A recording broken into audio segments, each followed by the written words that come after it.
Hi guys, my name is iPhong and welcome back to Katawa Shoujo, the visual novels. In the previous episode, we finished the Act 1 and I assume that we are going to rinse route now. And I finally remembers that Doki Doki Blue Skies, which is the mod of the Doki Doki Literature Clubs, was heavily inspired by these visual novel games. So let's see what happened in the Act 2.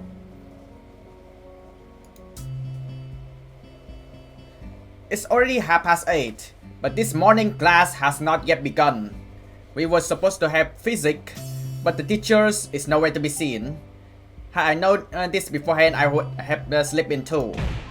Suddenly, the classroom door slams open and Muto grunts his morning greeting to us from the doorway. Good morning, everyone. Muto looks like he has not slept at all. The stubble, his messier than normal hair, and the stained dress shortly create a less than favorable impression. I guess he had fun last night at the festival too. Excuse my being late. I ran into unexpected problems. I'm usually not one for a festival like this, but I hope you had a good time. Although these sorts of events are important for you all since they give you a short reprieve from schoolworks. The class replies with various degrees of enthusiasm, and Mutos proceeds to take roles and get started. Right, then today's subject is photon particle physics.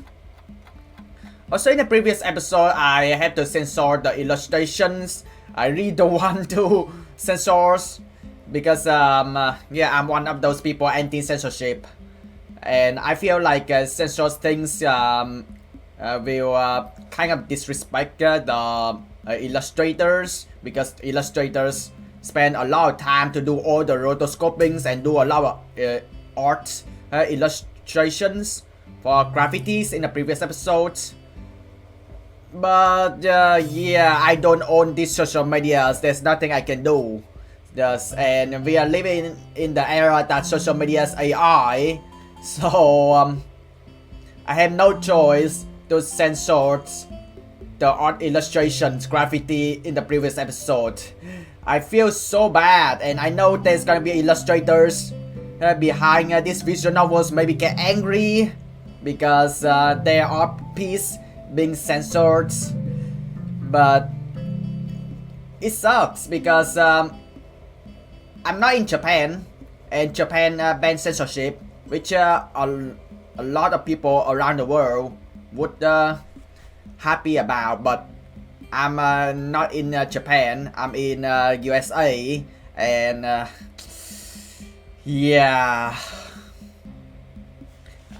I'm not gonna lie. I dislike censorship, but what else can I do? Like this is YouTube, you know. Before long, I have descended into a comfortable coma-like state along with the rest of the class, letting Muto's rambling speech is passed through one ear and exit the others without leaving a trace. Now, who could tell us the solution to this problem? He's written a rather easy equation on the blackboard. Desperately, he tries to get the class to participate. Nobody's? Come on, guys. Nagai, how about you? I'm very single out and corner. I gave him an answer. It causes his shaky features to twist into a genial smile that would scare little children senseless. Precisely, good one, Nagai. I'm both disturbed and honored by the fact that he can remember my name only 1 week after I transferred here. From what I've seen, Muto has serious trouble remembering the names of anybody else in the class, and most of them have been here since the first year. The room settles into a dreary mood. Students and teachers are like trying to get back on track after the festival. I figured last week must have been frantic for everyone. Not a minute too soon, the lunch bell rings. Make way, important business. I turned my head just in time to see other people scatter out of the way as someone charges from the far end of the corridor toward the stairwell. It's too late to realize that I'm standing in the middle of the corridor, directly in the way of the oncoming human projectile.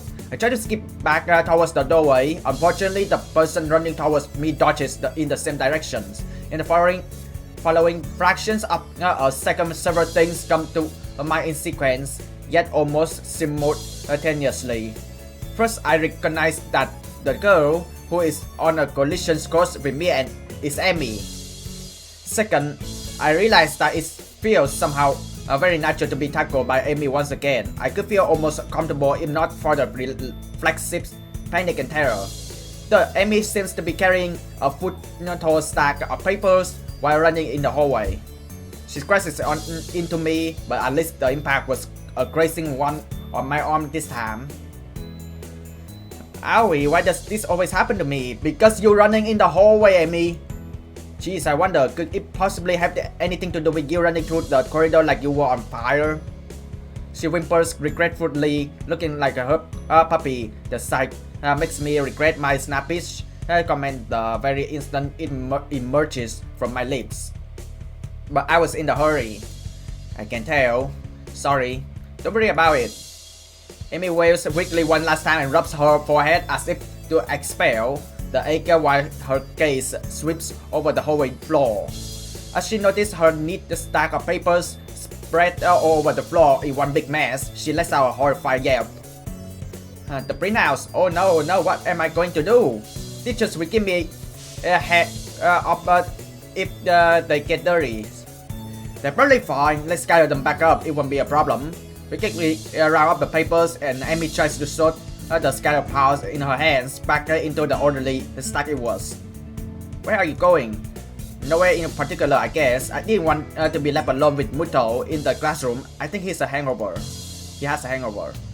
Have you eaten lunch? Not yet, but I'm not feeling very hungry anyway. She looks at me incredulously, as if doubting my sanity for letting such a thing out of my mouth. You should go to the room. I promised Rin I would eat lunch with her. I bet she's like company. Uh-oh, my lunch with Rin have been remarkably unsuccessful. I know where this conversation is going and it's hard not to get drawn along, so I have little choice but to play ball. Okay, I go pick up some bread and eat something first. Emi smiles brightly before I say anything further. No, I go and deliver this super quick and then go buy lunch for us and Rin too. Of course. What kind of break do you like? It's fine, you really don't need to. Don't worry, it's alright. Consider it an apology. I'll be back before you know it. The last time that you're trying to get the blue colors, where have you been? That's what I'm worried about. Don't get into another accident. Emi starts walking down the hall, but since she's talking to me, she isn't watching where she's going. I won't.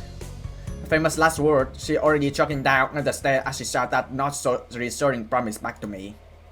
Saying quietly, I stopped plodding along in her wake, but instead of taking the stairs down, I climbed upwards. The stairway up into the roof is unlit and just as creepy as it was before. The door squeaks weakly in protest as I push it open.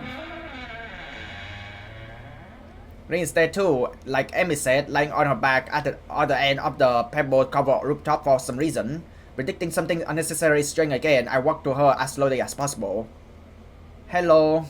Oh, she's lying. She's lying on the roof. Does that feel warm?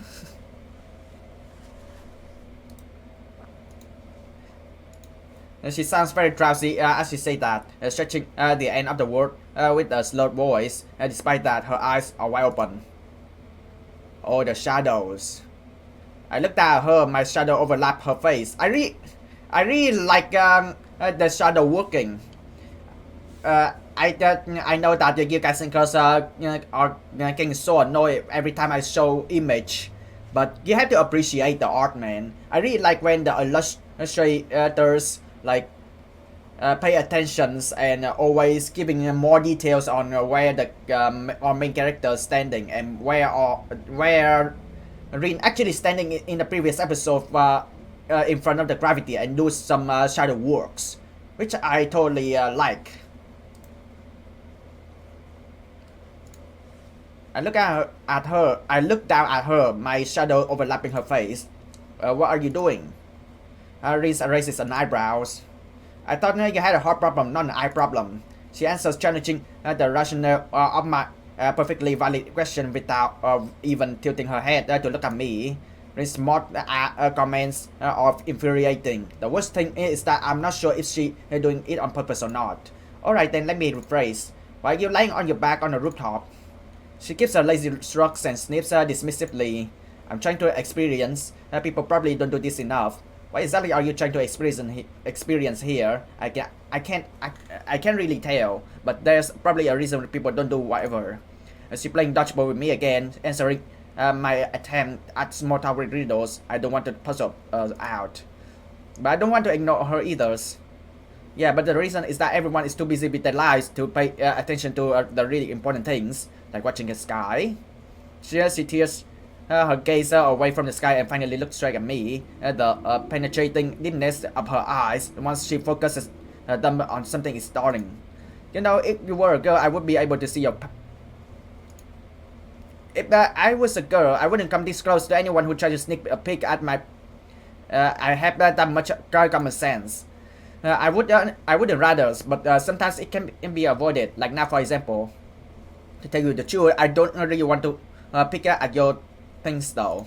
Underpants are the souls of girls. You shouldn't pick at someone else's soul, even if you are not girls. As a guy, I guess I can understand that. To us, there's some sort of half mythical object that we can't quite comprehend. Yeah, that's exactly how I think about them too. What a coincidence. It really is. So did you have a world history in the morning class? I skipped class to do this.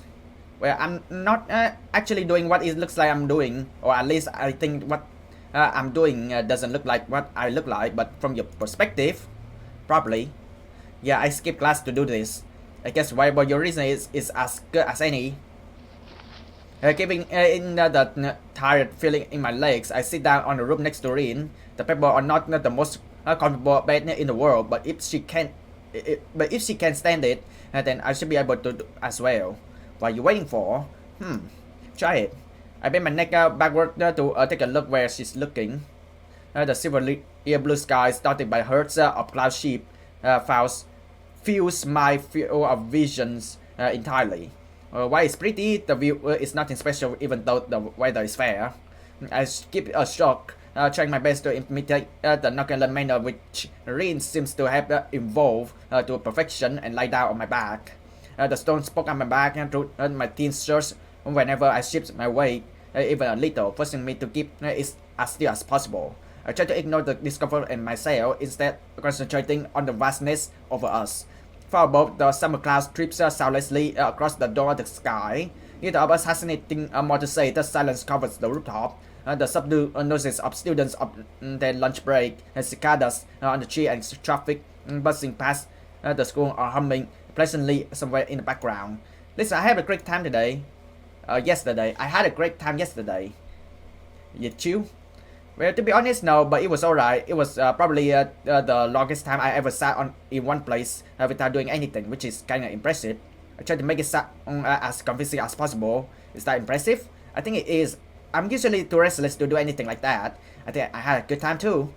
Class passes were boys, casting its shadow on the school. A chill searches through me from the sudden change of sunlight to shade.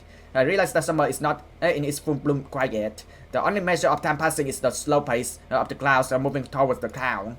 Straight beams of golden sunlight leaks through the clouds, blinding me for a moment whenever they hit me directly in the eyes. The blue of the skies looks so unreachable. This reminds me of the time I spent in the hospital, where I was bored out of my mind on a daily basis. Somehow it didn't matter. After a while, I learned to appreciate the other things besides watching TV and gossiping with people I didn't even like Kenji.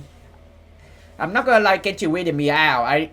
I honestly dislike Kenji's because, yeah, I totally get, like, you want to put more contents into a dialogue box with and having characters that you think that is comedic, and having the characters act like a bad boy.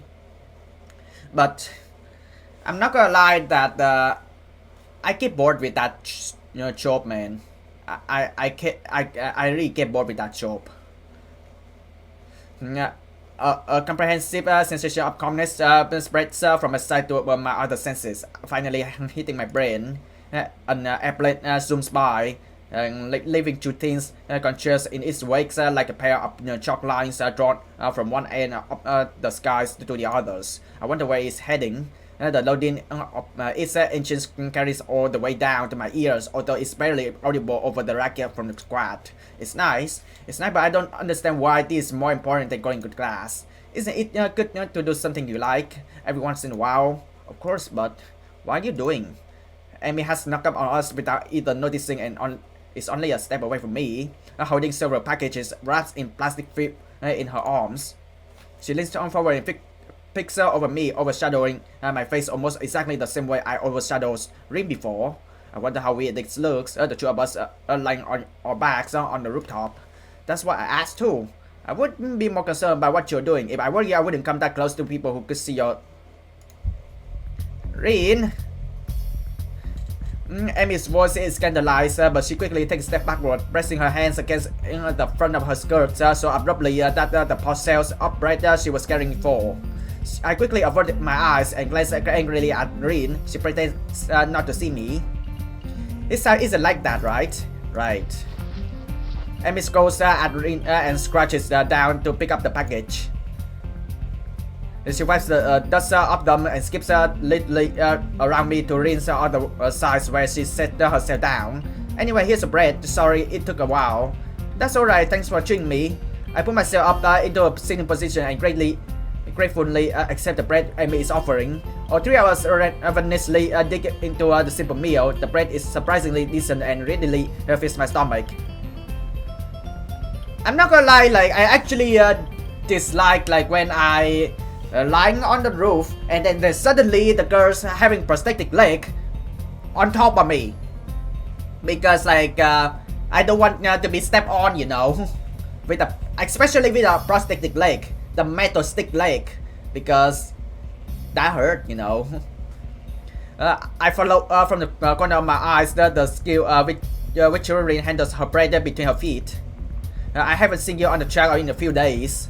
Alright, I figure it was too heavy a routine for me to start with. So you've been doing something else? I've been considering my options. She frowns but doesn't pursue the issue further, for which I'm thankful. Amy seems pretty headstrong, and I wouldn't really want to get pestered by her about this on a daily basis. I have enough burden to bear with Susanne and Mistress already. We barely finished the lunch before the bells rings, calling us back to our classroom. Hee-chan, Mr. waits at me as soon as I enter and starts talking before I even make my way across the classroom. How was your festival? Did you have fun? Still somewhat undecided on that, I said probably. Why? Wahaha, just asking. Her eyes glint in a way that tells me she's not just asking. I can't even start to guess her motive though.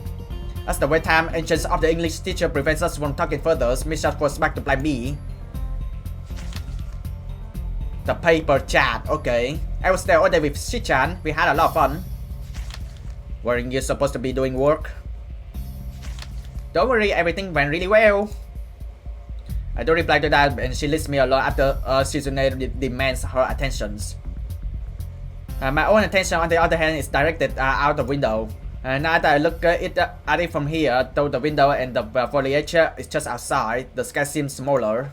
I catch only a small glimpse of blue. Everything else is a clutter of nose right in the middle of my field of visions. You zooming out the windows. You zooming in the windows. Can I show image? Yeah, you clearly zoom it. Yeah. What experience did Reed want to staring at the sky? Surely she does it before. Everyone has. It's no use trying to guess her mind, but if I don't do that, then I have no excuse for not concentrating on the teacher's work. I look at the scribbles appearing on the blackboard, trying to figure out the meaning with little success. English really is not my favorite subject. We have a strong mutual dislike for each other's. Thick hot afternoon like invades the corridor, making the air feels heavy and lazy. My body feels weighed down by it, and as I drag it to those down the hallway to the art classroom. Maybe this is part of the reason why I didn't join any club before. Afternoon just aren't suited for activities. I knock on the door of the art room and open it. A girl who was possibly doing something important with a score of papers she was carrying turns to recognize me and smiles in a sweet with a bit confused manners. Wow.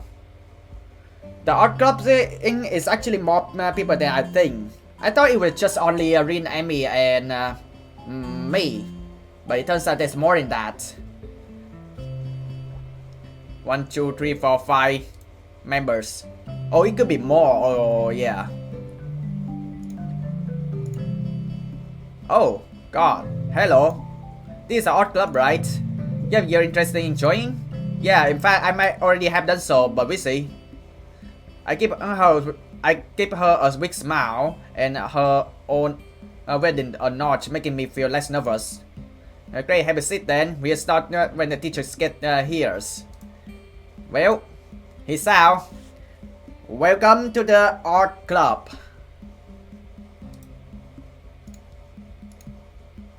Without even scouting the rooms for a good spot, I walk quickly to the back of the room and sit myself on the free seat apart from everyone else. A few other members are lounging in the seat, waiting for the teachers. Riz sits alone in the window seat. Oh, it's her there, okay.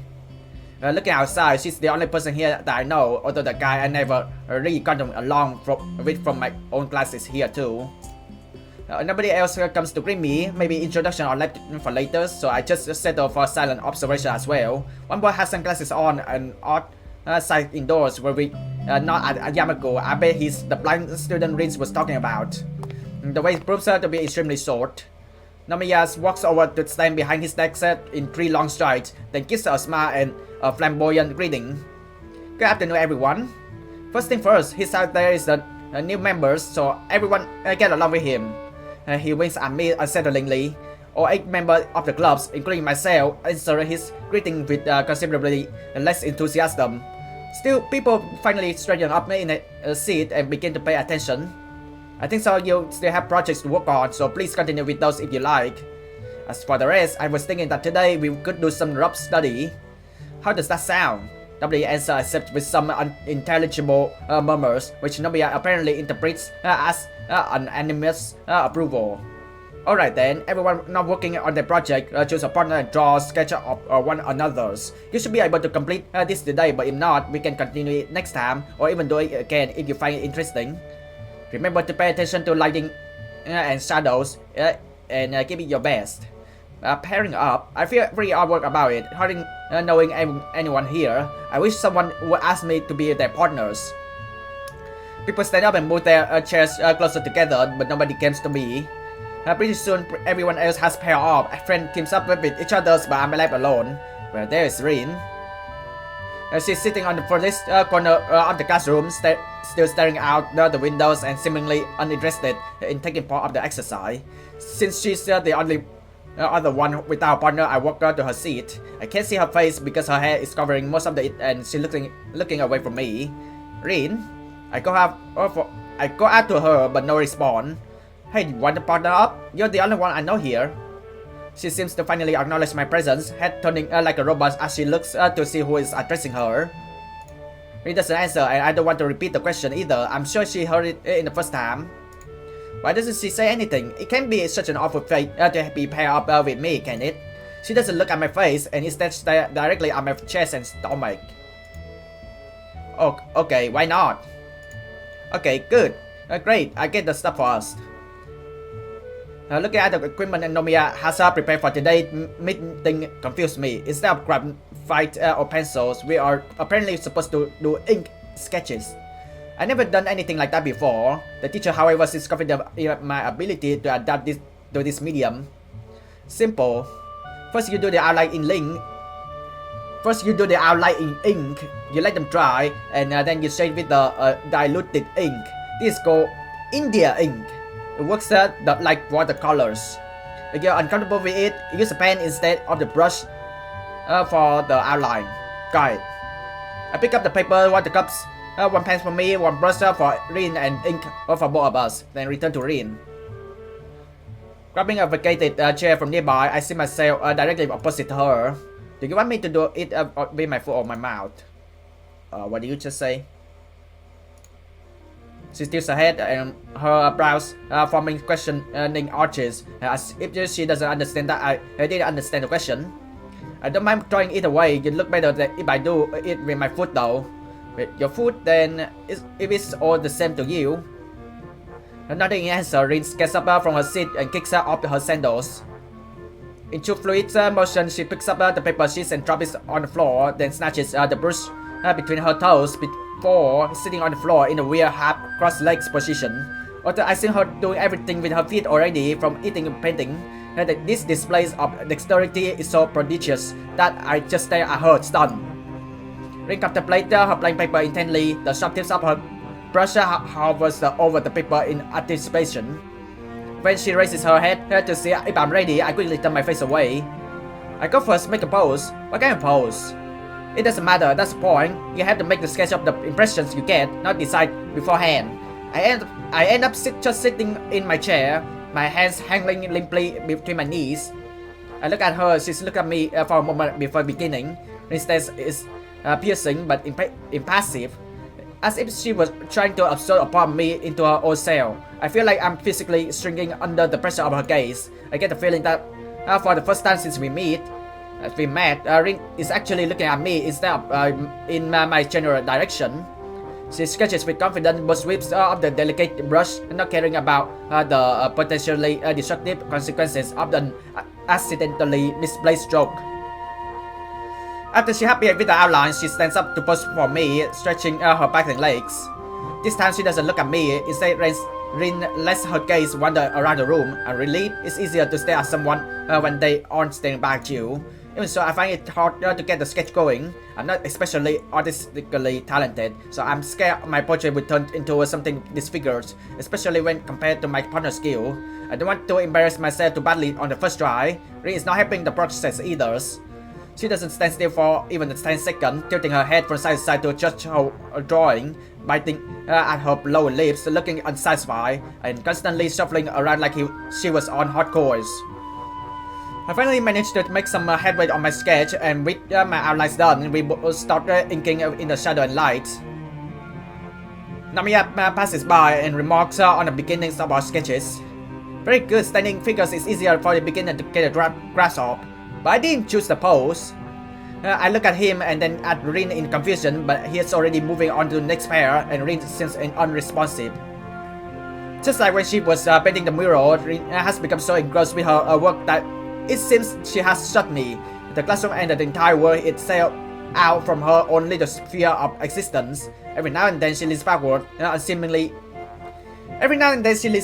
seemingly to get some perspective. Sometimes she bends forwards, leaning down until her nose almost touches the papers. This rocking back and forth looks silly. Suddenly, Rin proves that she hasn't completely drifted off into the world of her own and speaks. Are you having fun already? She doesn't raise her eyes from drawing, which is a good thing. The breaking of the silent sense of joy of surprise threw me, as if I did been electrocuted. I don't know yet. It's hard to say. I can hear how she replies to my answer because it seems she is suddenly having a private, whisper conversation with her sketch. I don't understand how she can draw so well when she has the attention span of the butterfly. As if since she lost her interest, I go back to work on my drawing as well. I try to add texture in Rin's hair to somehow grasp the way the golden afternoon sun lights her bright red toast lay aflame and transfer it to my paper in shades of black and gray. Somehow this pen and the bottle of ink seems like such lousy, inadequate tools for the task. Minutes pass, but the sketch doesn't magically look any more like Rin than it did before. Her voice wakes me up from my despair. What about now? Excuse me? Are you having fun already? Why do you keep saying that? Because it's a club, right? Clubs are meant to be fun. You're trying to have fun. Are you having fun? Is it important that I'm having fun? Yes. Okay, I'm having fun. Good.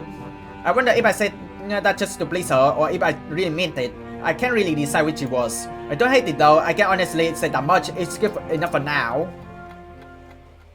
As the allotted time to finish the studies quickly ticks away, I desperately try to improve my awful sketch, but it doesn't seem to get any better. I want to start again from scratch, but what would be the point? There's no time for that either. Okay everyone, that's it for today. Please turn the drawing on my desk and I'll see you all next Monday. Not bad though.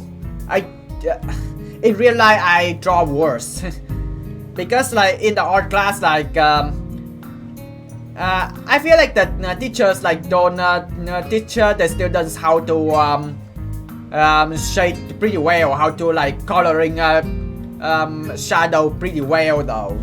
Like back when I was in secondary school, back in the primary school, the teachers only teach us how to draw simple shape and basic drawing of animals or human beings, but the teachers don't teach the students like how to do exactly the details. Like even though the art textbooks they do have like the sketches instructions, but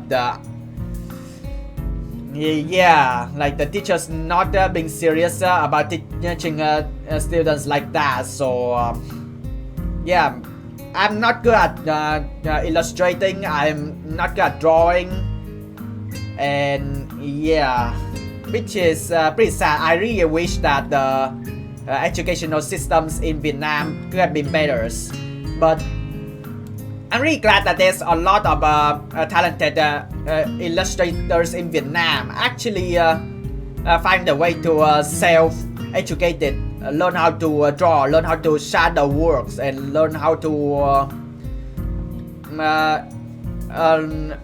study how to illustrate humans, how to illustrate animals, the shadings, and especially like how to put more details on the human body part and the legs, the curve, the lines of the human body as well.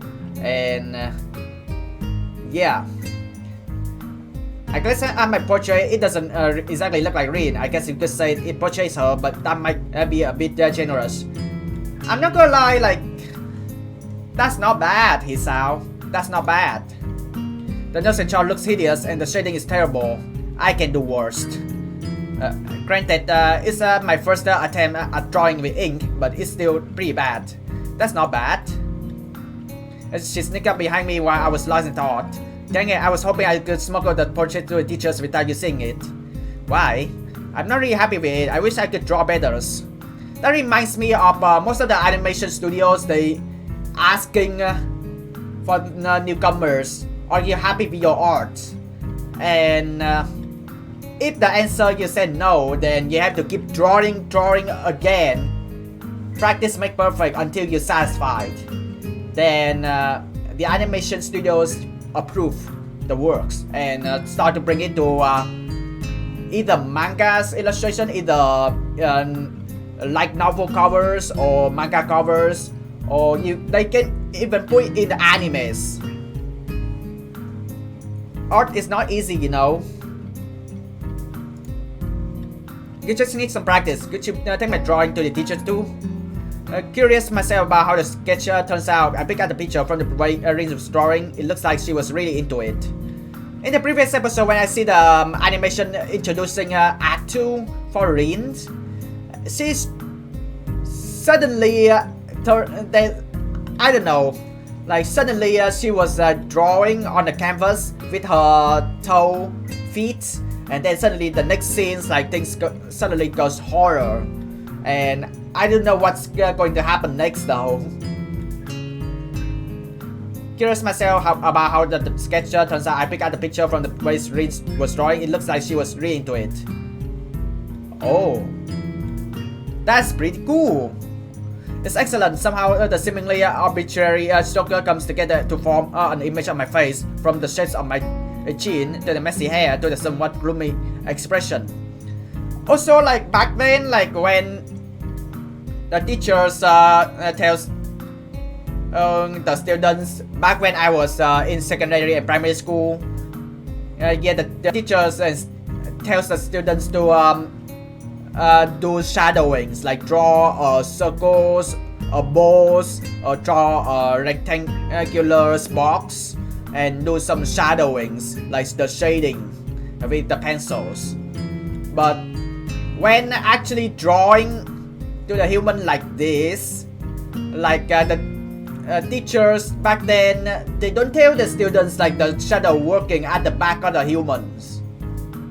So That's the reason why, like, when I feel like when I study art at school, like, I feel like I'm very bad at drawing. I'm very bad at illustrating. I'm very bad at doing anything that relates to art, because, like, I feel like the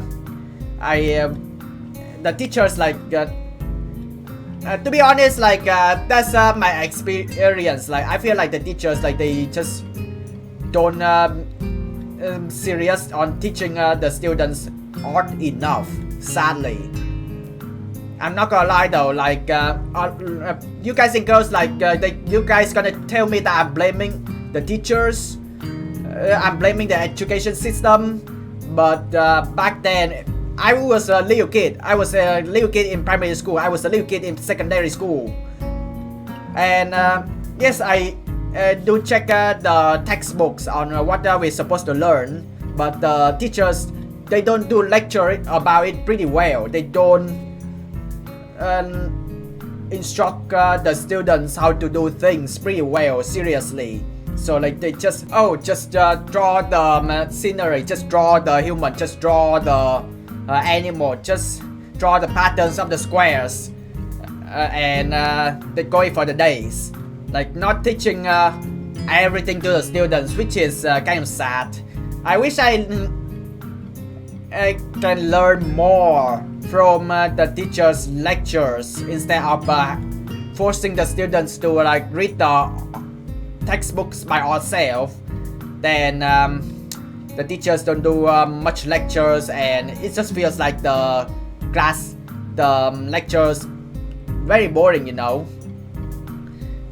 It's excellent somehow the seemingly arbitrary strokes comes together to form an image of my face, from the shape of my chin to the messy hair to the somewhat gloomy expression.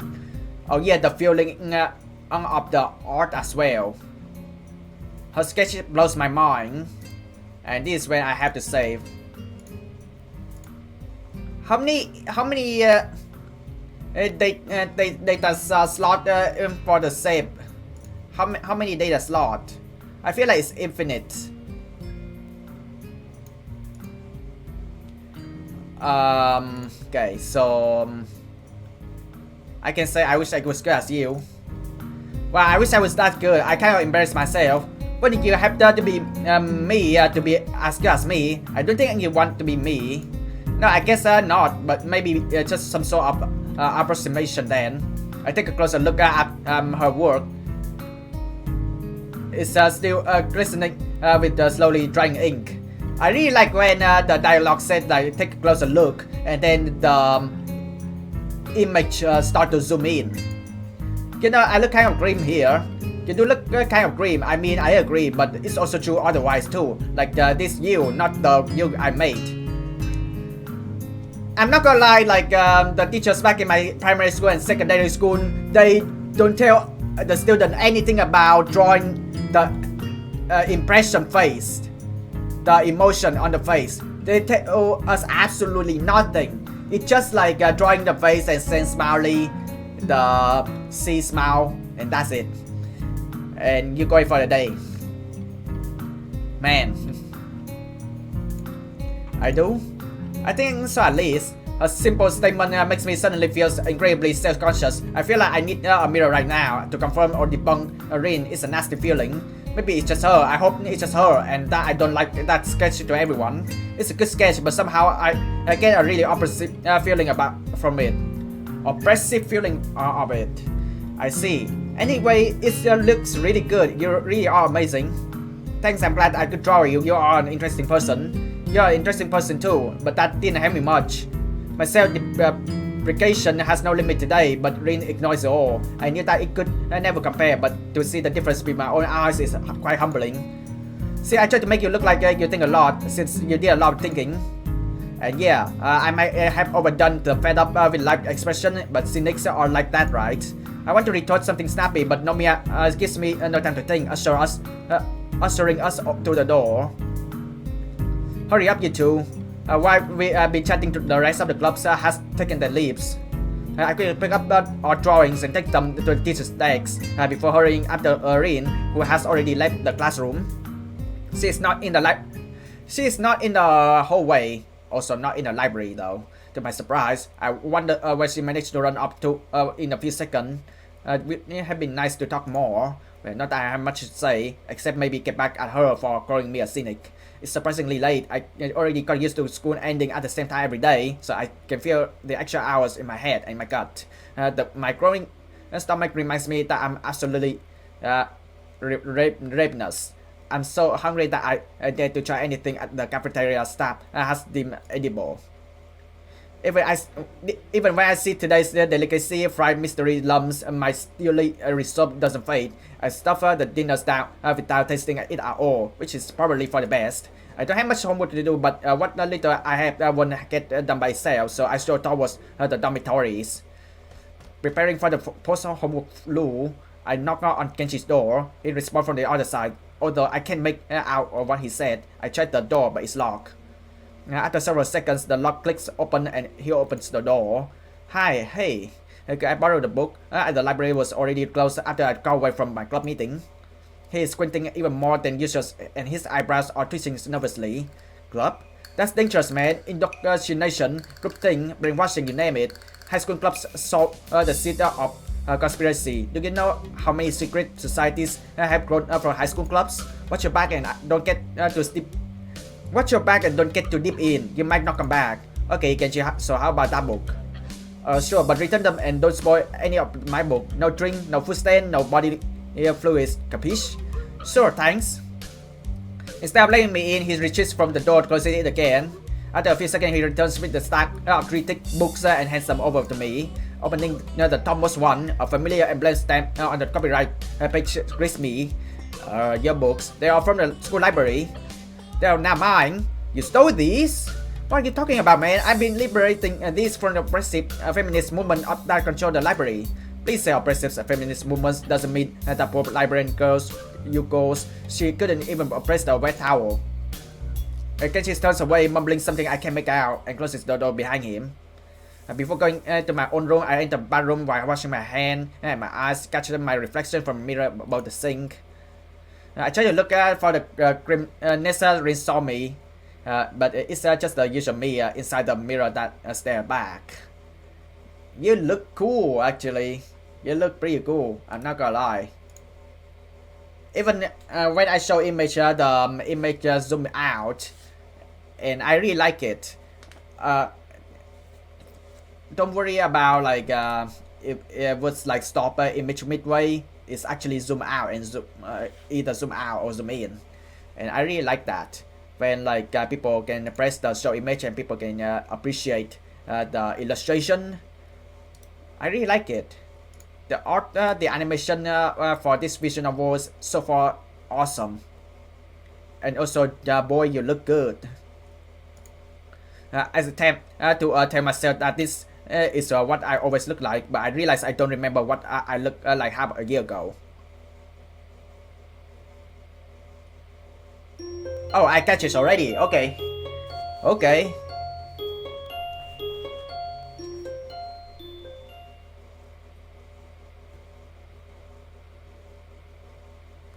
Well, next day, I wake up all sweaty as if I had run a half a marathon in my sleep.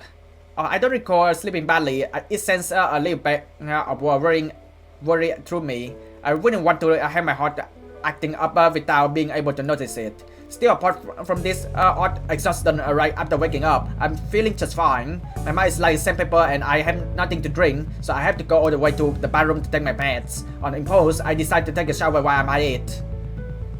While I'm in the shower, I make up my mind that this counts as morning exercise if I properly compensate with a nice half-hour walk after school. But nice hour or half walk to school. Obviously, I wouldn't want to risk possible complications by going running now. Besides, Amy will never know, and I think she's giving up on me in any case. Walking could be nice anyway, just to get to know the areas. There's a big forest in the hills behind the school, or I could go down to the convenience store.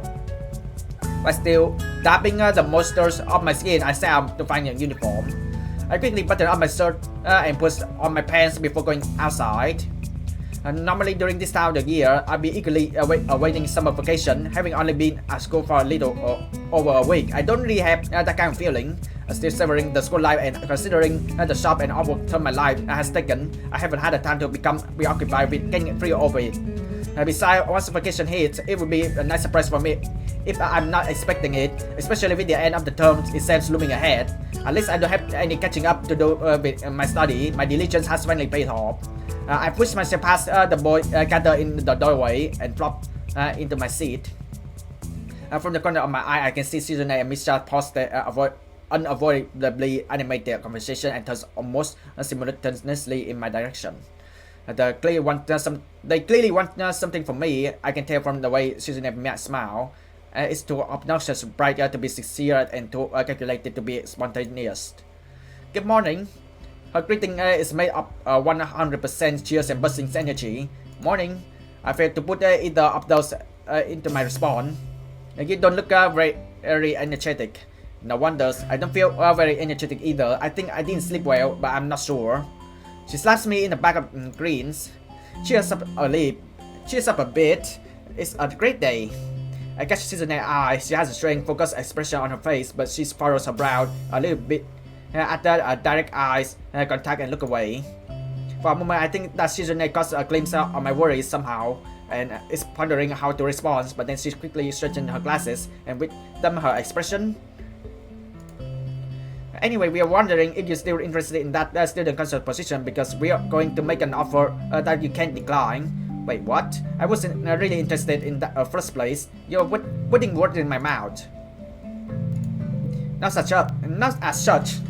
But wouldn't it be nice to hang out with us every day while also being useful to your school? But to tell you the truth, I kinda joined the club. It's an art club. So it actually be sort of harder for me to join the concert too. If I wanted to, which I don't, as I said. Is that so? Which club is it, Ichan? The art club? Oh gosh, Shizune pissed.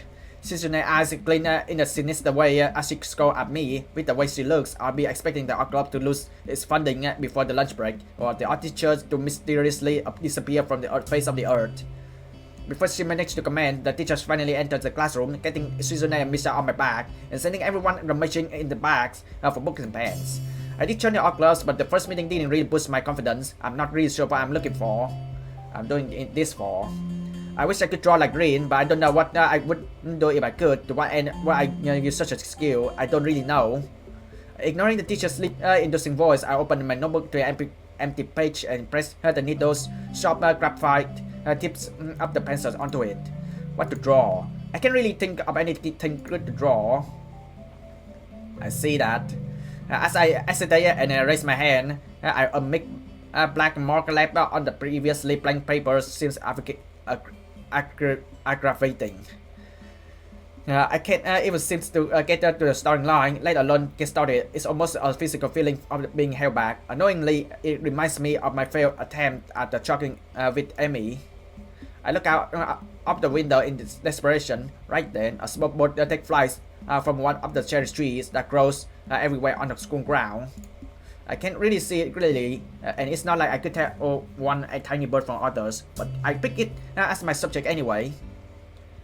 Conjuring up the image of the bird in my mind's eyes, I turn my gaze back to the notebook and deliberately draw thick lines across the paper to get started. It seems to be mocking me, as I can't follow up right away. Still, it's a start. Getting started is good.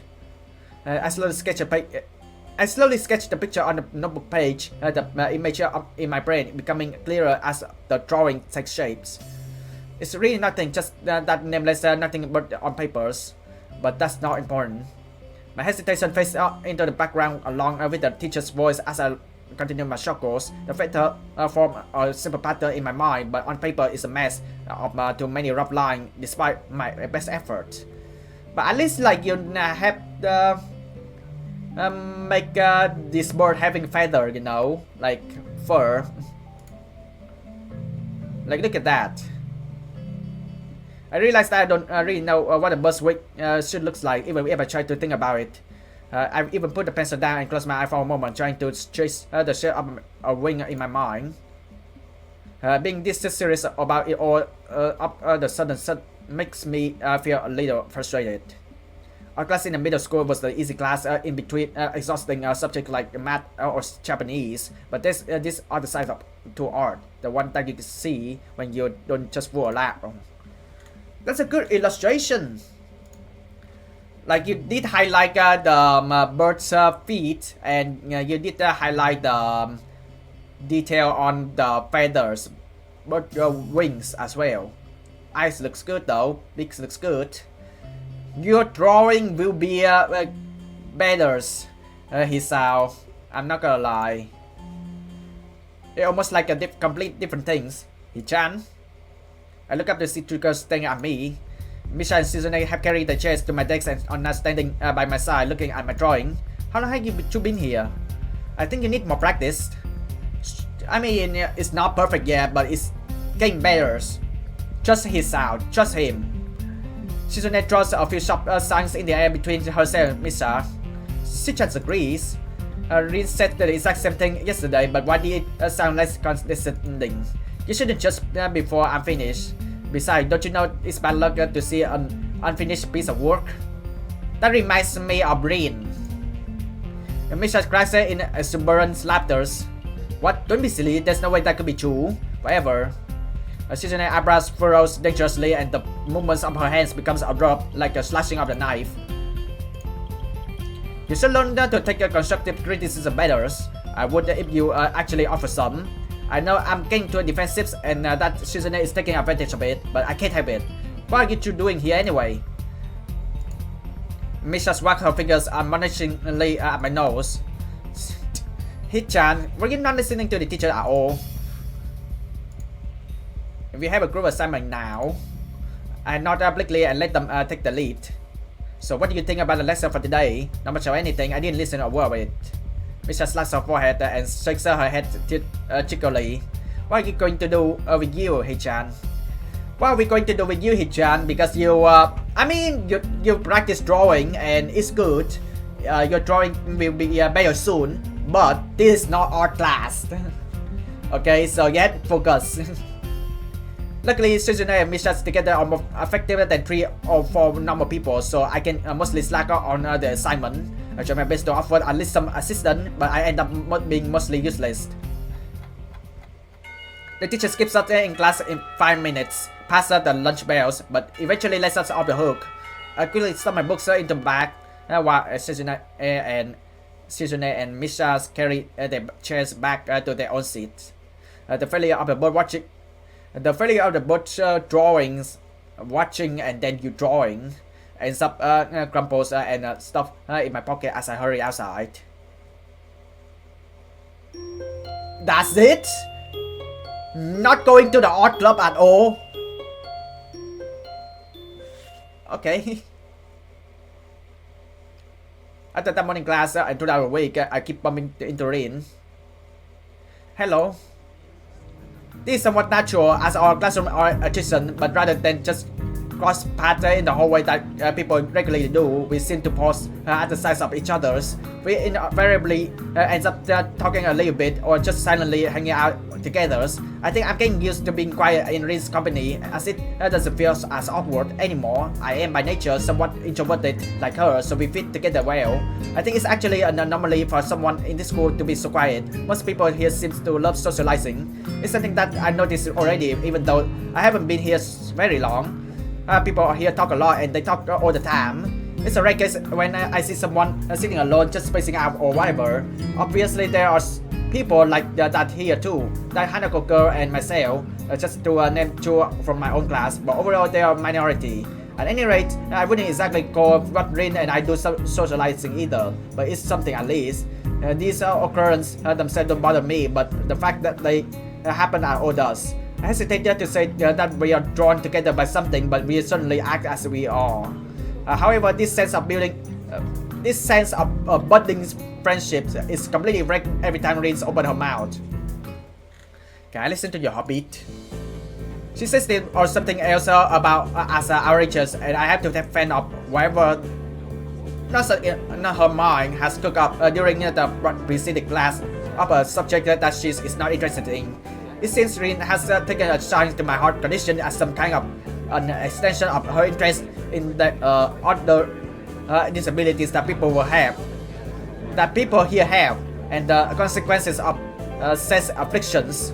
As I stand in front of her for a second too long, looking at plum mocks as I am, she concludes it is necessary to further clarify her request. I know I can, but I mean, will you let me? Why? Do you need a reason? I usually pretty bad at reason. Not per se, but if you want to do it, you probably do have reason. That's kind of clever, you're smarter than you look.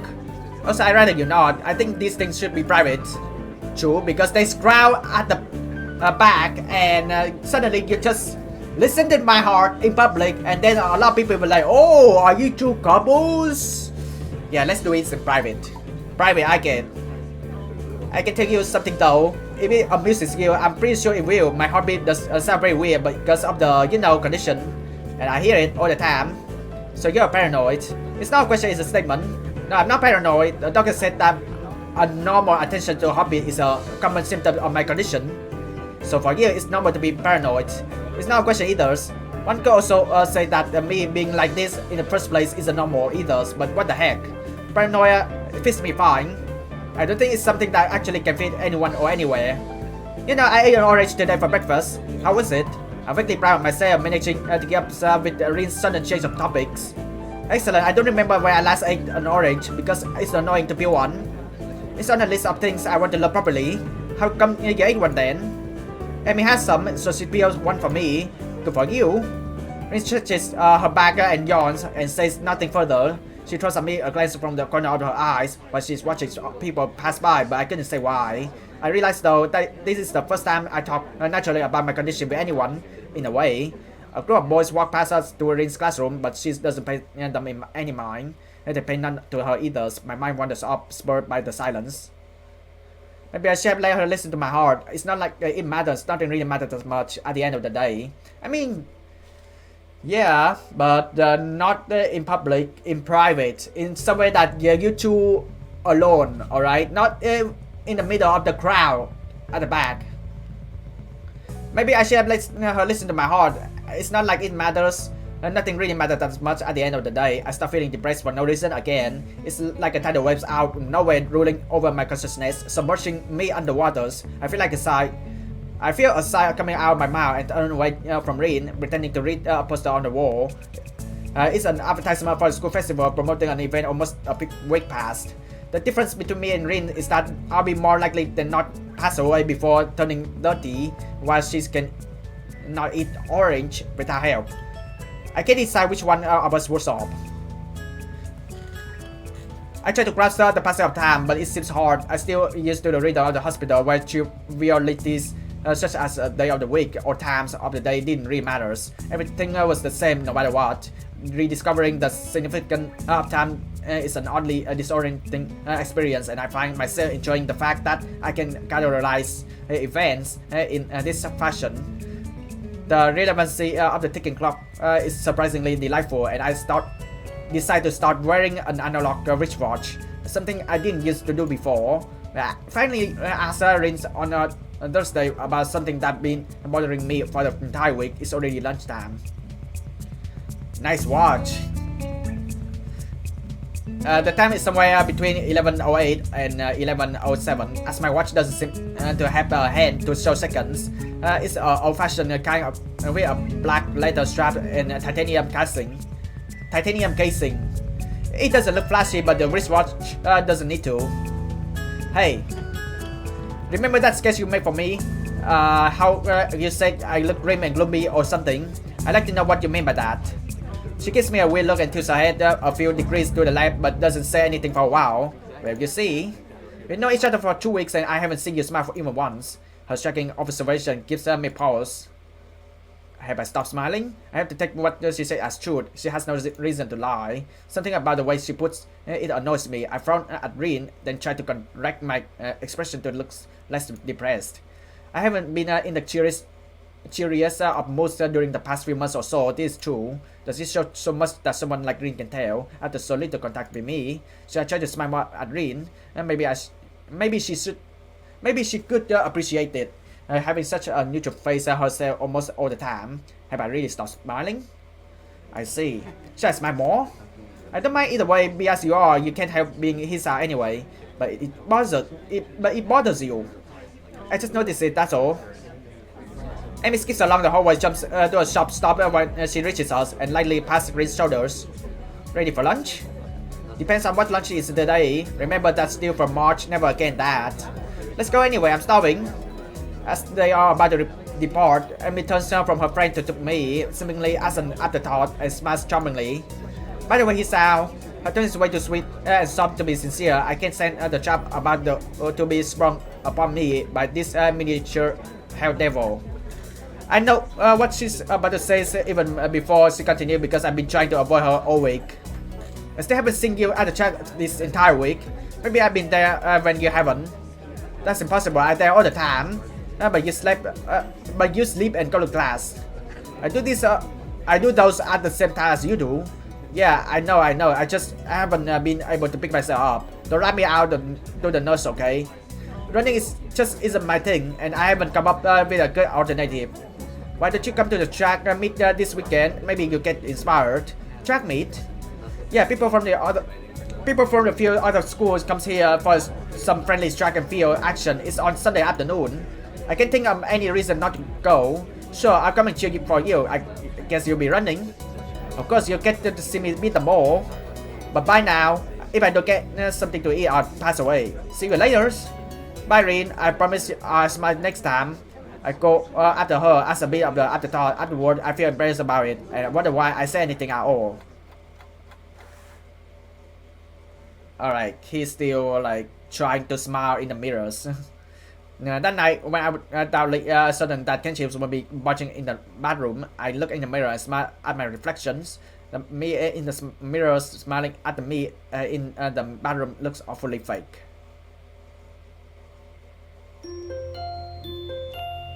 You smile one day, you will. I mean, it's embarrassing, but you get there. Having exhausted the books Kenshi's lent me in just a few nights, I go back to the library, deeming its safest alternative for getting my reading fix. I return to the book he has stolen while I'm at it, to Yuko's delight. I don't tell her where I got them though. Why, you should read a lot, don't you? Yeah, I guess I do. I mean, I do. Even I think it's weird. I think I might have a reading problems. Maybe I'm a junkie. No, I didn't mean it that way. It's not weird at all. And being addicted to reading is a lot better than being addicted to something else. Yeah, I know. It was a joke. I smile at her reassuringly and drop the book on the counter so Yuko can check them out. I feel tired, so I sit down in a vacant chair in front of her desk. While Yuko goes through the more there's a piles of reading material I found, I let my gaze wander around the libraries. At the table, a pair of girls is chattering in hushed tone rather than working on their homeworks. The short-haired one noticed me looking in their direction and waves at me. When I raise my hand back, they glance at each other and giggle in unison. I'm not sure how I should feel about that, so I decide it's a good thing the one who waved at me has a horrible case of epilepsy. I saw her having an attack a few days ago. It was one of the most disturbing and scary things I've seen in a very long time. Yet there she is, happily chopping away about wires, as if she doesn't have a care in the world. You know, this school is really something else. Yuko raises her eyes from the books she was going through, slightly startled. She adjusts her glasses and put on a nervous, confused smile. What do you mean? I don't really know how to explain it. It's just that everyone's so active, or how should I put it? It's not just a festival thing, I think. Even though I haven't been here that long, but it's everything. People talk more, work harder, just more than in any other school I've seen before. I'm struggling for words, but it feels like I'm speaking honestly. This school feels so alive. Yeah. It's refreshing. Sure, there were some people like this in my old school too, but not as many, and it just feels more intense somehow. I think if I have to pin it down onto one thing, that the students here really appreciate going to school. I don't think that's a bad thing. Yeah, me neither. Suddenly I realized that I've just been babbling my thoughts to Yuko out of the blue. She's a bit jumpy person, so I fear I might have made a bad impression. She's looking at me with what I hope is curiously rather than horror, so I figured she's alright. Sorry for suddenly talking about weird stuff like this. I didn't mean to trouble you. Oh no, it's not troubling. I'm happy to listen if you feel like talking. It makes me feel a little reliable too. Yuko smiles really and a little bit ironically at that. I respond with a thankful smile on my own as she pushes the neat stack of books across the counter as I gather them in my arms. Here you are. Thank you. I guess we'll be meeting each other again. Please come here some anytime. Yuko's kindness is heartwarming. You can count on it. See you later.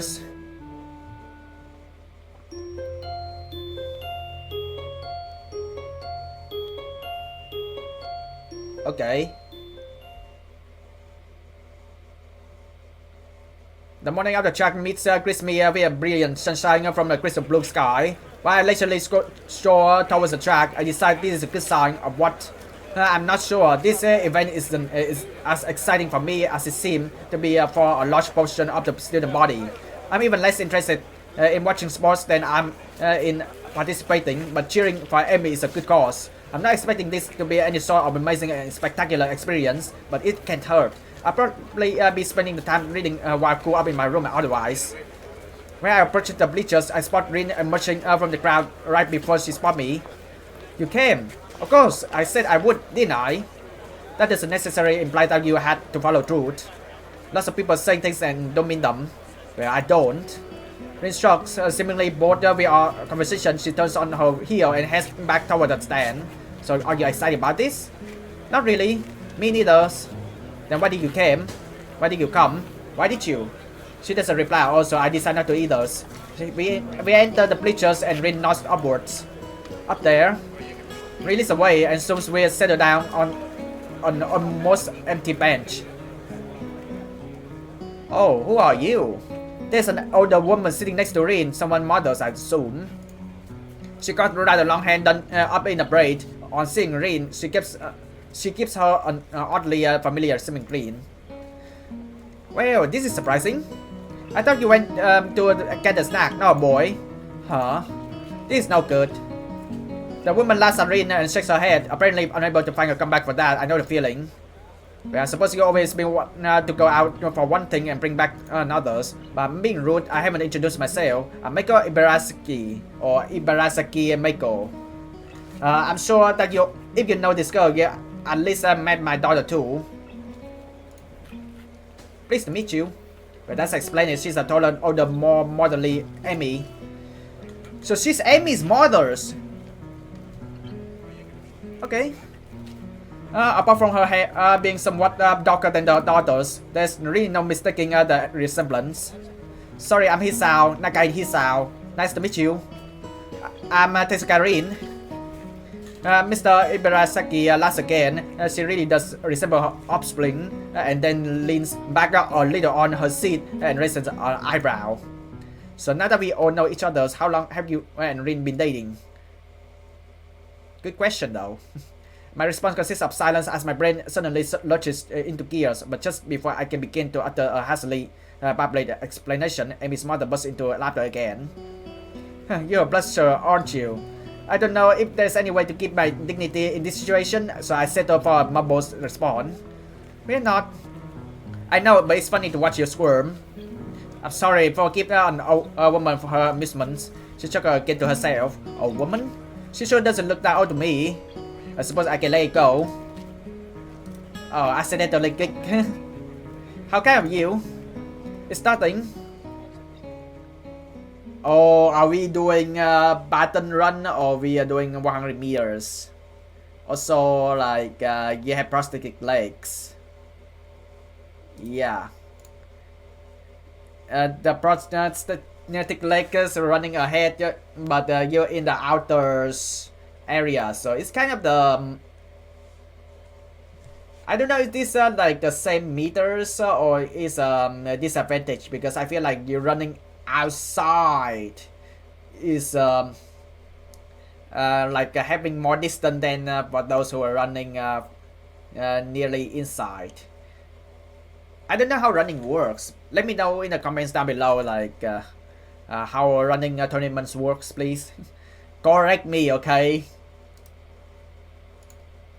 I direct my attention to the tracker where they preparing for the first sprint. It looks like the 400-meter dash. Oh, okay.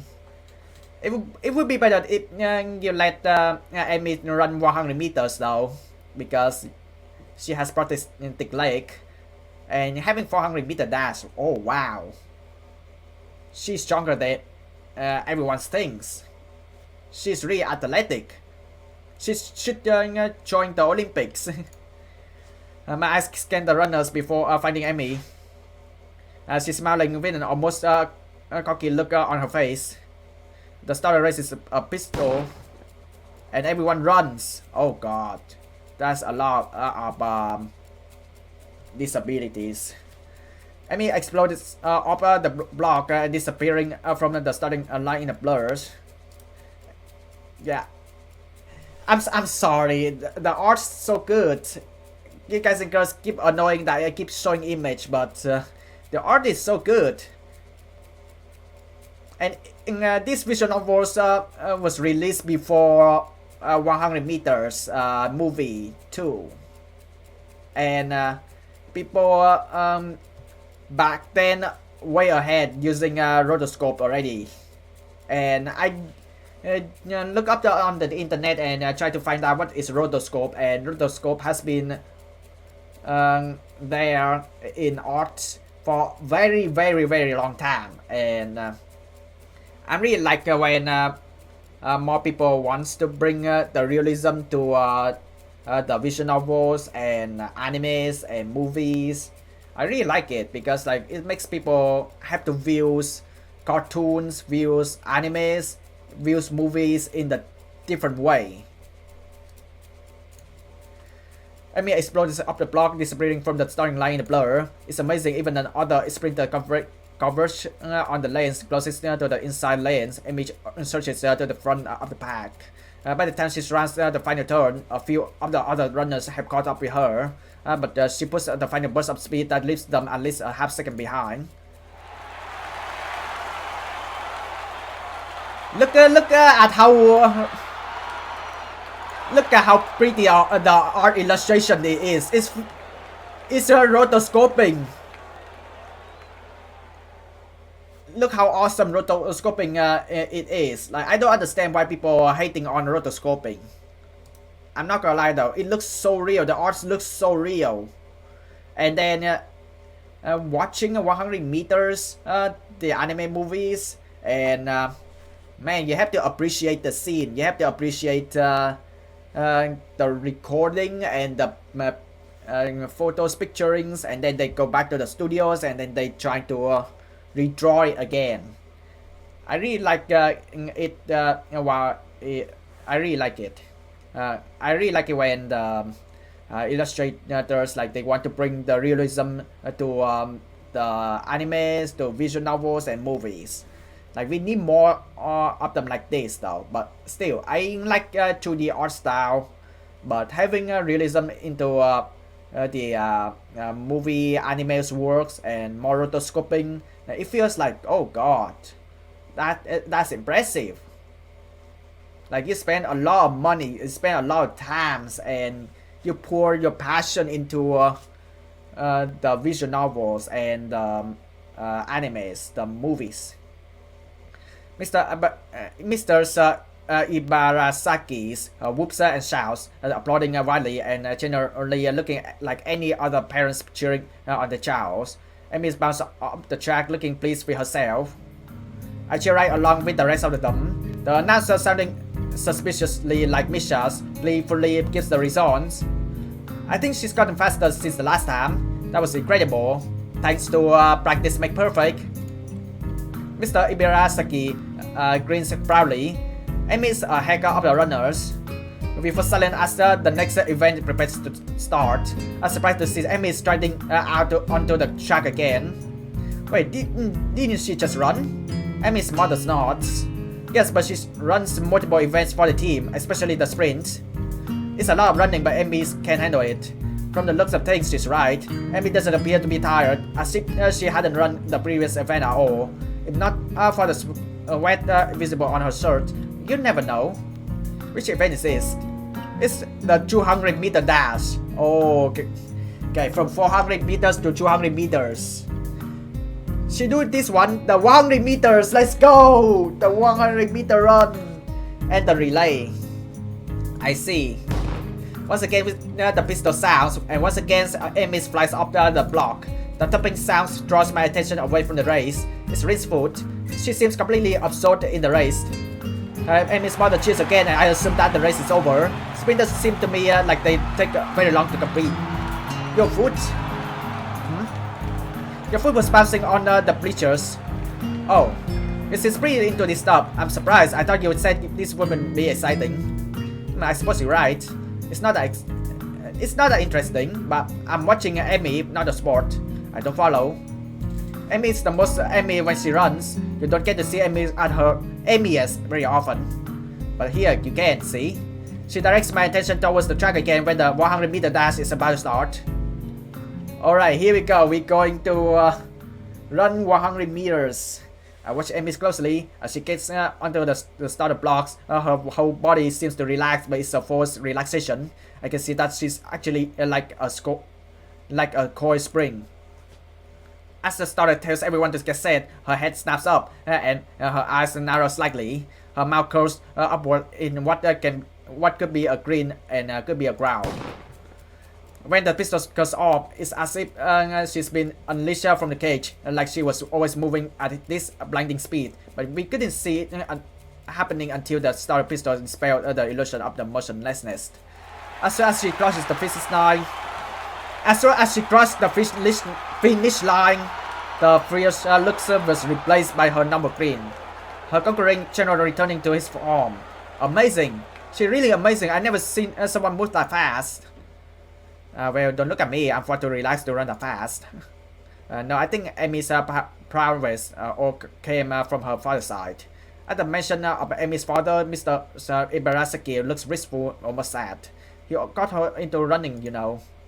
Oh, really? I didn't know that. I leave it at that. I don't say anything for a little while. I get the feeling this is something personal I shouldn't ask about.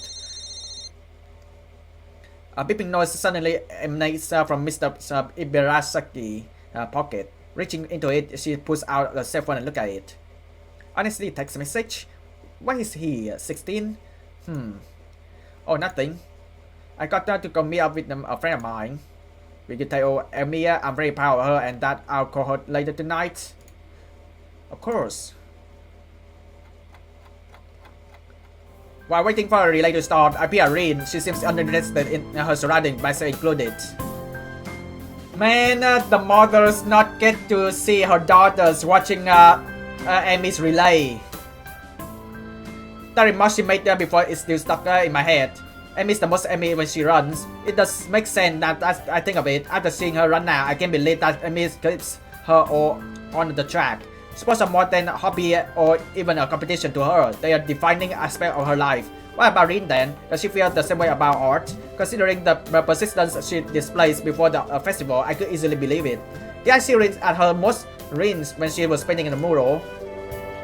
The relay is about to begin, but I don't see Emi anywhere. I thought Emi ran the relay. She runs anchors, so she won't be running for a while yet. Ah, did you see it? Huh? Emi asked her Emiest. Maybe this time. The race begins and I cheer Emi's teammates along as they pass the baton. Finally, I see Emi sprinting onto the track to take the final hands off. Once again, I'm thinking about how graceful she looks when she runs. It really is beautiful. The look of determination and fearlessness on her face only adds to the pictures. Emi at her Emiest, I suppose. Emi flies across the finish line with a great leap, just barely ahead of the next runner, but still in first. Well, let's go down. Gotta crown the victors. See if you can find the lower branch. That's not going to be easy. Rin shrugs. At least we tried. Emi is surrounded by her teammates, all of them congratulating her on the run. Rin seems to be waiting for Emi to notice that she's arrived. It doesn't seem her style to draw attention to herself or to emote beyond shrugging. Being more impatient than Rin, I wave to Emi in her stead. She looks up and grins happily at us. Oh my god, the crowd go crazy! Hey, you show up! We would have brought your crown of laurels, but his style didn't find one. Neither did you. It wasn't my job to look. Why did it be a shy job? Well, I said, see if you can find the laurel branch. Try to keep up. I shrug, I guess Rin's rubbing up on me. Sim is my friend after all, Emi. Amy laughs at me and Rins. It's okay, I'm sure we'll make it up to me somehow. Sure. Good, so how do I look? Very impressive. Amy seems pleased with this assessment. I don't mention how much more impressive her performance is given her lack of legs. I figure she knows that already. Besides, it seems like it would take away from her efforts somehow. Great to hear. I was worried that I looked a little slow on the relay, but I guess I defy her. Amy giggles and that seems to remember something. Oh, before I forget, Rin and I are going to do something next Sunday and as a post-track meet celebration. You should come along. Normally we do it the day after, but since today is Sunday, I got homework and the class and all that stuff to take care of. Oh sure, I'd love to. Great, it's a promise then. Alright, your mom wanted to say she's proud of you. She called you later tonight. I thought I saw her in the stands, but she did. I'm glad she make it. Hey Amy, you're going to miss the medal ceremony. Oh yeah, thanks. She turns to Ray and myself. You don't have to stick around for this part, it takes forever. Besides, you should get cracking on your homework now if you don't want to be up late, he sounds. Amy skips back to her teammates, leaving me and Rin by herself. Neither of us has a slightest interest in the post-competition ceremony, so we silently gets away and back to the squad. Back to the quad. Rin yawns without even trying to restrain herself and shuffles her feet around restlessly. I feel awkward, but less so than if I was with someone else. Still, I'm left hanging, not knowing what I should say next. Amy was great, wasn't she? She was great. I'm very jealous of her. Why? Like I said, don't you think it's great to be able to really be yourself? It sounds weird coming from Rin. I don't think you, of all people, should have trouble finding a way to express yourself. Don't you have your painting? She turns to look at me for the first time. I see her in her eyes this strange hollow expression that I think must be unique of her. Now you see, the problem is that I'm not really sure who I am.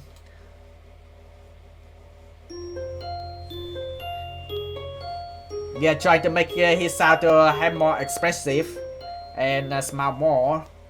Amy in her Emiest, and let's see how he sounds as his sounds. Today our club's meeting is currently on hold while everyone waits for Nomiya to show up. I take this time to try and explain my theories about Yamaku to Rin. I try to figure out what exactly about the school feels so special to me. That concept I unsuccessfully tried to explain to Yuko the other day.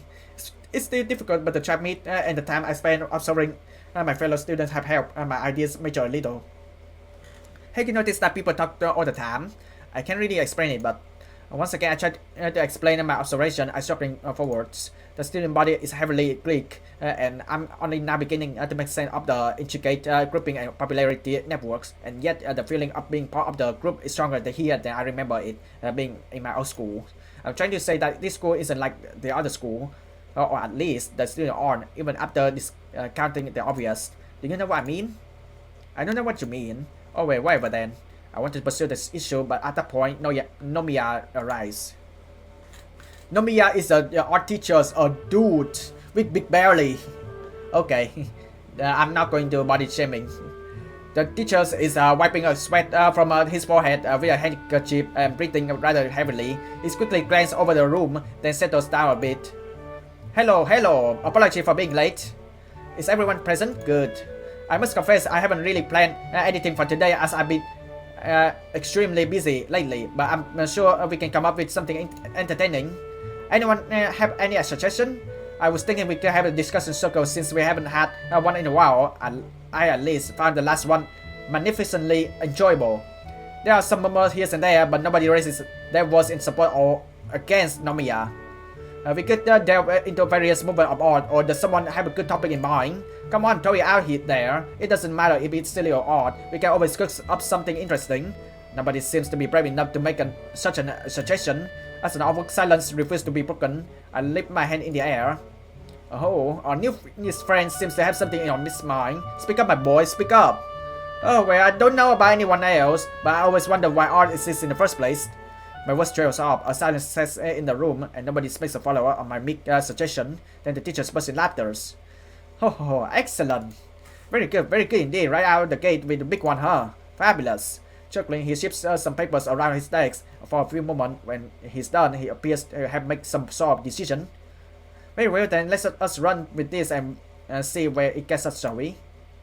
Oh my, even a old foggy like me gets excited when such delicious enthusiasm is present. Oh my, indeed. Let me gather my thoughts a moment so I can figure out a good starting point for everyone. For some reason, the teacher seems to be almost literally bursting with excitement. He scribbled a few things down on a loose sheet of paper and cleans his glasses with the handkerchief. He strikes a pose, then freezes for an overly dramatic, artistic pose that spans what must be half a minute. It's so quiet I could hear a pin drop. First, let's come up with a few questions that we want answers, such as what is art and why does art exist? Anyone have any questions that might be related? The boy with sunglasses spikes up almost immediately. His voice is soft and quiet, and I have a hard time making out what he says. What defines an artist? After him, another question comes up. If I fill a cardboard box with water and call it art, is it art? Everyone laughs at that, even the teachers. Great, wonderful, all of these. Let me start by saying that is not a clear-cut issue by any means, and as such, I'm not going to give any answer to you. I'm only going to speak from my own perspective. Scholars have argued about this sort of question since time immemorial, and there has never really been a broadly applicable consensus reached. There are, however, some qualities that most tend to generally agree upon. Hopefully, you all should find this acceptable as well.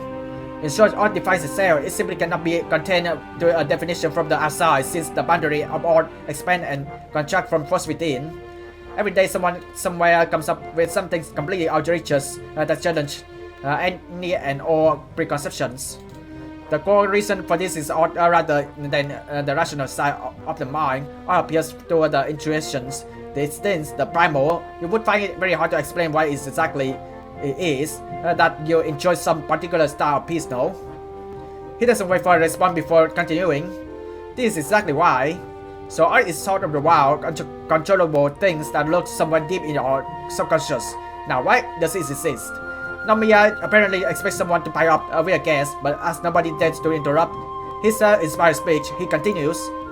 It was a trick question. You see, art also validates itself. Generally speaking, you might say that art exists for no other purpose than itself. It's something that exists merely to leave a mark in history. It's a defiance of the mortal against the face of darkness, as was once said. Art is truly the proof of our existence. You should all know. You all should know that the human culture and civilization are tightly tied to the existence of art. Then what about artists? What drives a man to dedicate his life to things so fickle and mysterious that it even defies definition? There are as many answers for this as there are artists, but if I had to put it into words, an artist doesn't make art because he can, but because he must. Nomiya takes a pause and his gaze sweeps over his audience, eyes flaring with passion.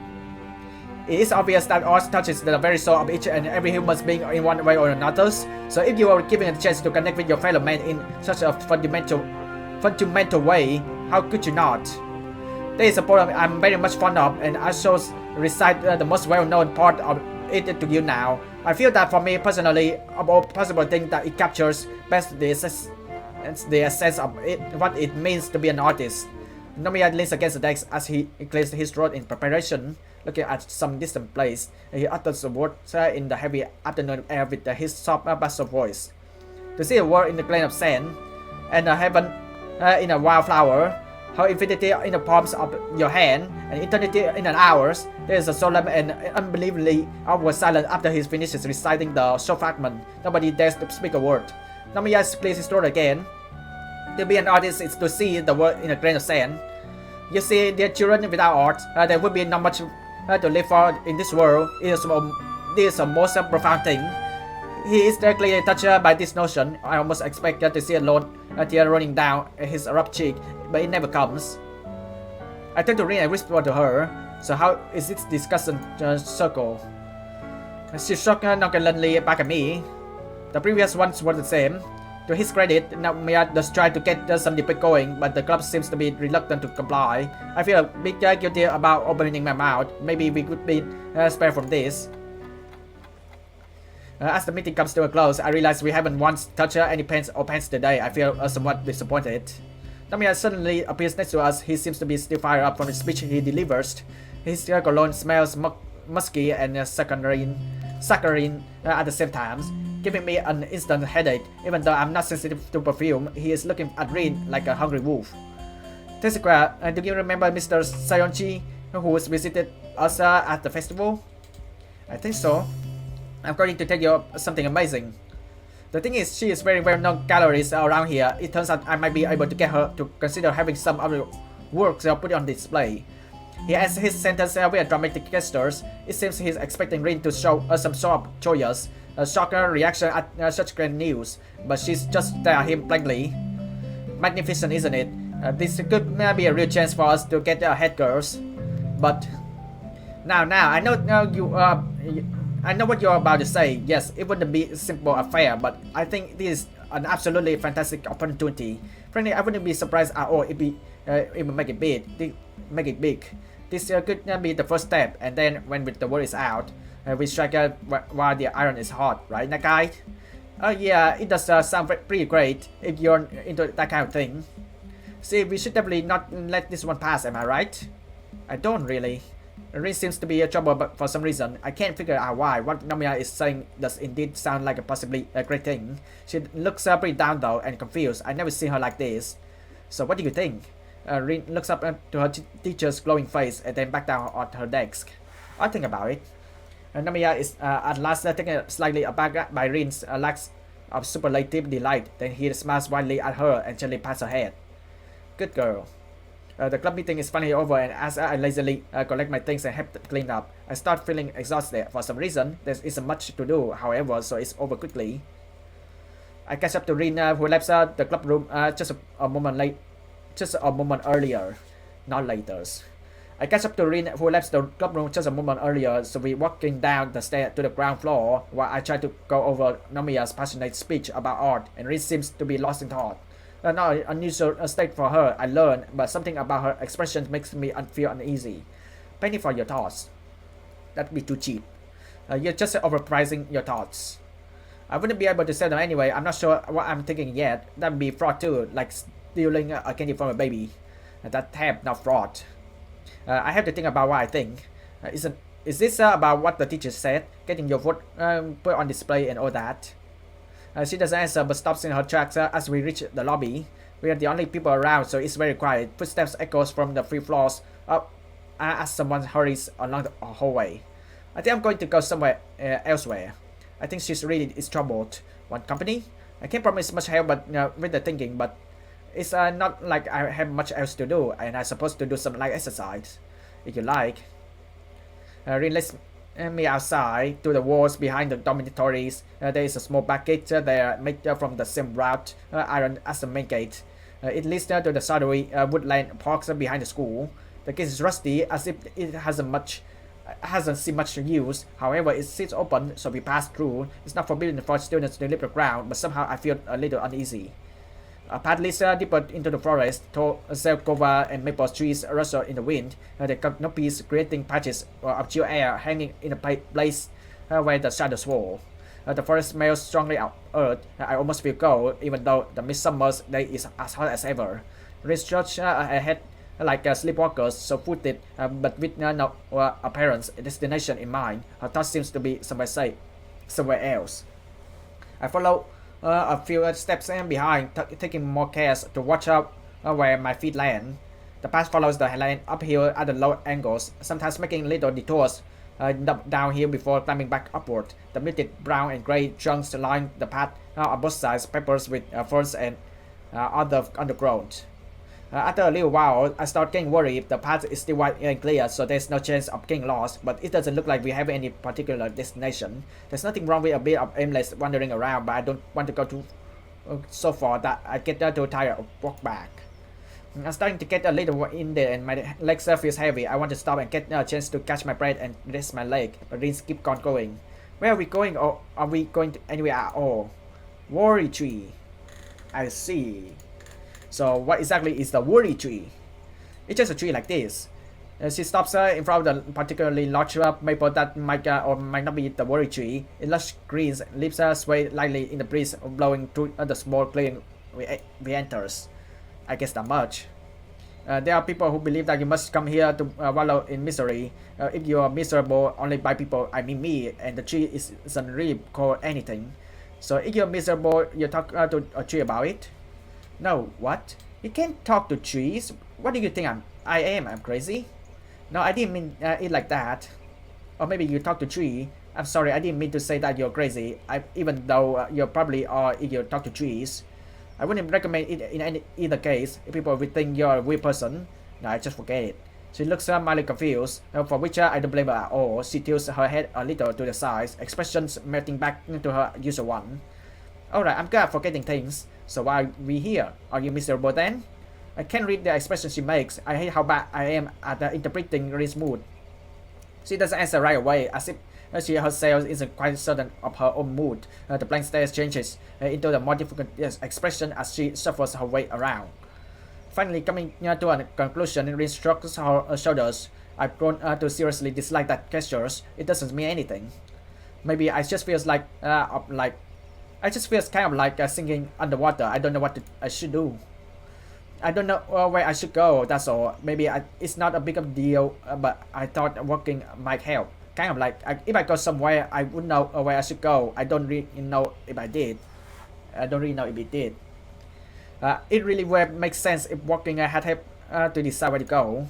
So you don't want to try together an exhibition, or rather you don't know what to do, can't decide. Rin doesn't say anything for a while, arranging her thoughts in silence. The quiet is broken by bird song from somewhere in the treetops, followed by rusting leaves as the bird takes flight. Maybe I'm not sure if I can have a thing like that. So far, I've only painted for myself. I don't think I could have my things on display, the way I am now. This me gonna do it. Her reason sounds like a weak excuse. I make my trip more fun, but she doesn't notice it. I don't get it. The teacher certainly thinks you good. I don't think he suggested it, or otherwise sounds like he calling in favors from his friend too. I know he really done it a lot for me, but this might be too much. Becoming someone who can do it might be pretty bad, pretty hard. Maybe I couldn't do it at all. He can't do it for me, and if I let him try, I just sink deeper and deeper. Rin stands in front of the larger maples and turns away from me. I want to close the few feet of distance between us, and I don't know. My irritation is suddenly gone, and I start feeling sympathetic to her. I know exactly how you feel. Well, maybe I don't, but still. I think I haven't feel like I was actually in control of my own life this whole year. I'm just helplessly going along with the flow. Like coming here to this school, I didn't really choose it myself, and I certainly didn't choose this time of life to learn that I have this condition. I still can't casually say the word aloud. It's like, yeah, it's exactly like being underwater. Like I can't even breathe. Rin turns to face me again, a sad expression on her face. Is that why you look so sad all the time? I don't want to look sad like you. Do I look to you like you look at me? I don't look sad all the time. I just don't know what I should be feeling. What kind of face should I be making? Me neither. Do I look sad now? Not really. You look like you always do, I think. But I'm sinking. I should try to float up like a rubber duck, quack quack, or yellow and creepy. I have to think for a few seconds about which direction I should pursue in this conversation. Then I realized that it doesn't matter. Do you think rubber ducks are creepy? You don't. I think they look very creepy. Everything that has eyes but isn't alive is very disturbing, like rubber duck and a reflection in mirrors.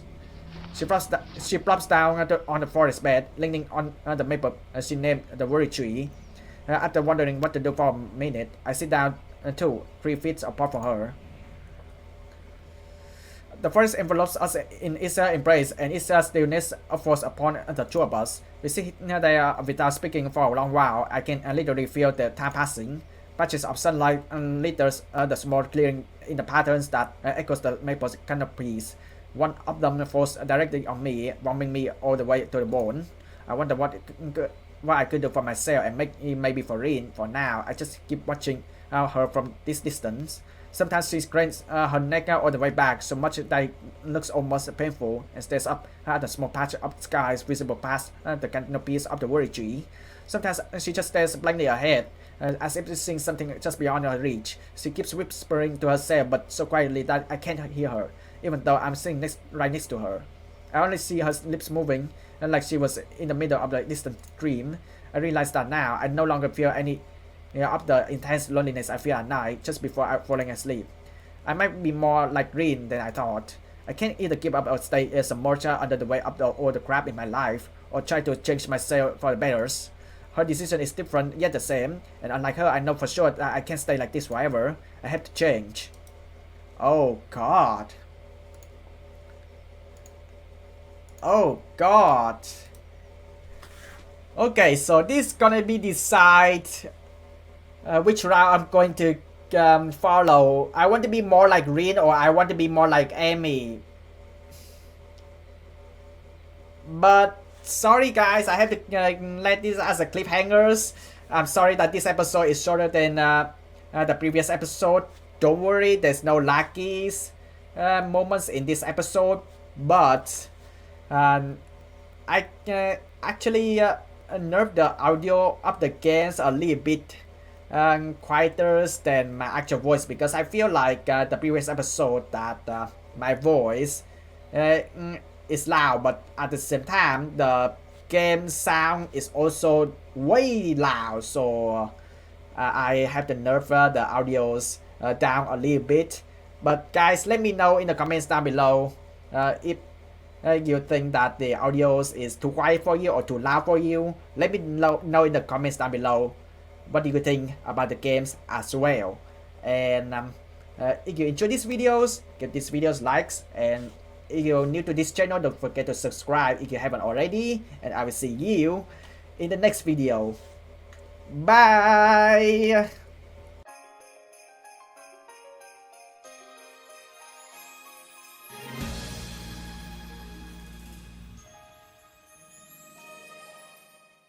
I'm not gonna lie, so far this visual novel has good rotoscope.